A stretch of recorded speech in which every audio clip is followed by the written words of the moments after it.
Hello， 大家好，我是亚当。今天我们一起来聊聊这一双米切尔的第6代签名鞋 Dunk Issue 6。大家一定都比较疑惑啊，之前的米切尔5才出来了半年，6代就来了，这更新的频率是不是有点太高了？其实关注米切尔的兄弟应该都知道，其实在之前的1到4代啊，都是在7、8月份发布的，而上一代的米切尔5则拖了半年，到了年底才发布，所以其实是米切尔5来的晚了，而不是这一双6代来的早了。早在米切尔5代刚开始卖的时候，米切尔6其实早就已经在网络上曝光了，而且现在的市售版本跟当初曝光的几乎没有区别，依旧是这一个看着有那么一点点像 AJ36 Low 的外观，跟米切尔之前的鞋款啊，在设计风格上完全不同。之前米切尔的签名鞋普遍都比较臃肿，而这一代则明显更加的凌厉，更加有速度感。你觉得它这6代签名鞋里面啊，哪一双更加符合米切尔本人的气质呢？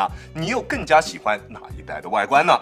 全面瘦身之后的鞋型让它有了更好的重量表现，单只42.5码仅为375克，比上一代有着更进一步的提升。不过它的重量分布啊并不均匀，中下部分的重量占比略微有一些偏高，穿在脚上的实际体感重量中规中矩，并不会有特别轻质的感觉。当然啊，毕竟实际的重量也并不重，穿在脚上也绝对不会有拖沓的感觉，这一点大家可以放心。大家也都知道，米切尔的打法是属于那种身体素质炸裂的爆发型后卫，但是他前几代的签名鞋好像都没有围绕着他这一特点去进行打造，1到4代都非常的普通，到了第5代有所改善，但是说实话提升并不大。而这一次的米切尔6代可以说跟前几代完完全全不一样。前掌首次使用了内嵌式的 Light Strike Pro， 中底的重心控制的也比较合适，场地感与反应性兼具。但是因为这一次又用上了这一副前插的 TPU 支撑片，在出上脚的时候会感觉到中底非常的板，很难顺畅的进行弯折，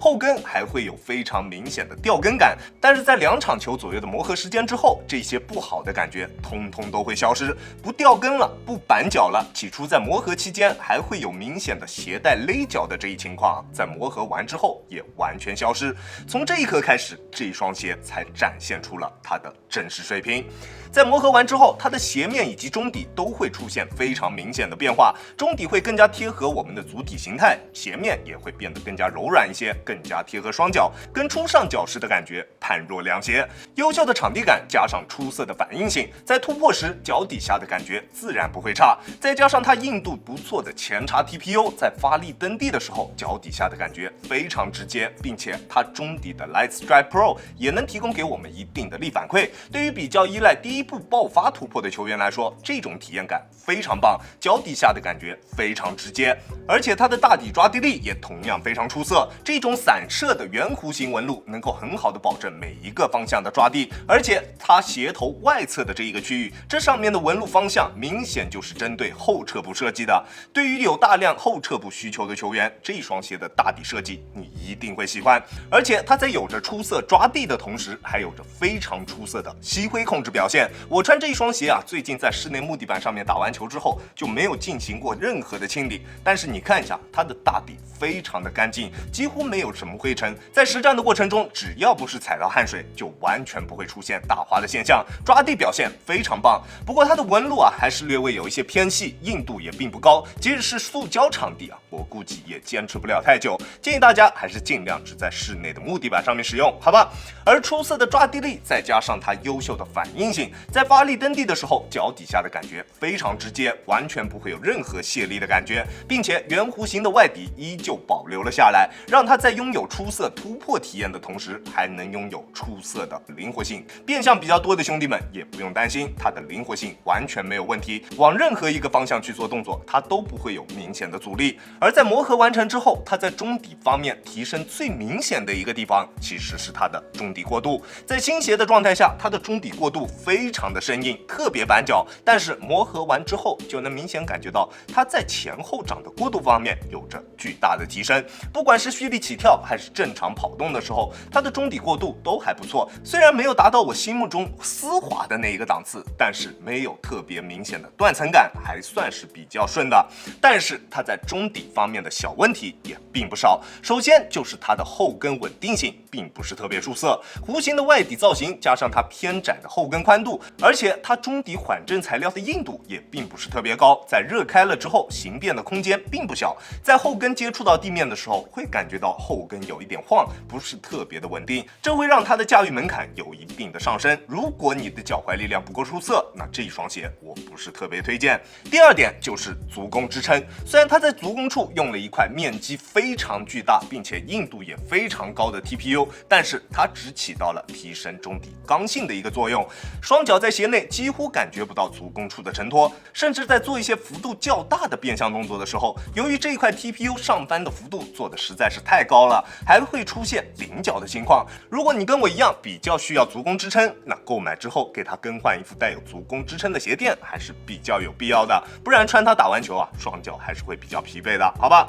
第三点就是缓震，除了前掌加入了一块 Light Strike Pro 之外，它的外部框架依旧用的是普通的 Light Strike。大家也知道这种材料在耐用性方面并不好，材料的衰减会比较快，而且这一代在初期的缓震表现就算不上好，只能算刚刚好够用的一个水平。在单纯用脚后跟着地的时候会有明显的震脚感，到了后期它的缓震一定还会有进一步的下降。如果你对于缓震的要求比较高，那这一双鞋我也不推荐你购买。那如果上述的这一些小问题你都可以接受，那你再去考虑究竟是不是要去购买这个鞋款，好吧？至于它这个乍一眼看上去特别像 AJ36 的鞋面，在强度方面的表现可比 AJ36 要强得多。它的鞋面由多层材料组成，光用肉眼看上去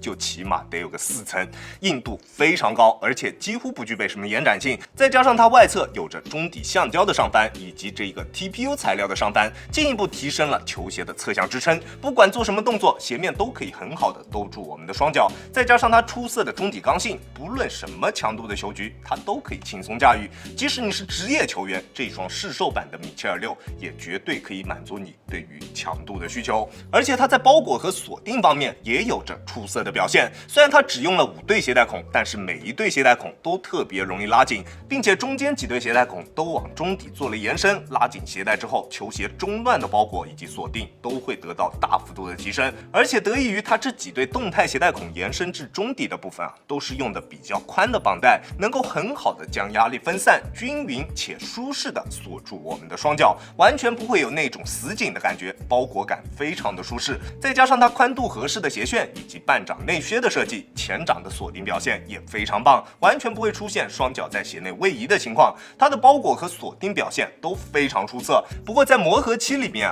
它会有比较明显的掉跟现象以及鞋带勒脚的问题，但是磨合完之后，这2个问题就不会再出现了，这一点大家可以放心。米切尔6代是米切尔所有签名鞋当中实战性能最为出色的一款，它有着出色的反应性、优秀的包裹锁定，还有着极为出色的强度表现，并且在抓地场地感透气性这些方面它都有着不错的表现。如果你的打法跟米切尔很像，有着出色的下肢力量，喜欢爆发突破，喜欢做一些炸球后的后撤步，那这双鞋你一定会喜欢。但是如果你是刚入门的篮球小白，或者你打球相对来说比较养生，脚底下没什么力，脚踝力量可能也并不出色，那这一双鞋你可能没有办法很好的去驾驭它。这一双鞋的实战性能确实很棒，但是是有一定驾驭门槛的，而且也需要你花一定的时间去进行磨合。磨合开了之后，它会带给你非常不错的实战体验。而且现在刚上市就已经降到了500这一个价位段，它的性能绝对是对得起这个价格的。后续如果能够降到400以内，它一定会成为同价位段爆发型外线球员的不二之选。OK， 这就是本期视频的全部内容了。再次感谢大家观看本期的亚当球鞋。如果你觉得我的视频还有点意思，欢迎大家在各大平台搜索亚当球鞋找到我，记得要点击关注这会对我有非常大的帮助。好了，那我们下期再见吧，大家有空来做 ，Peace。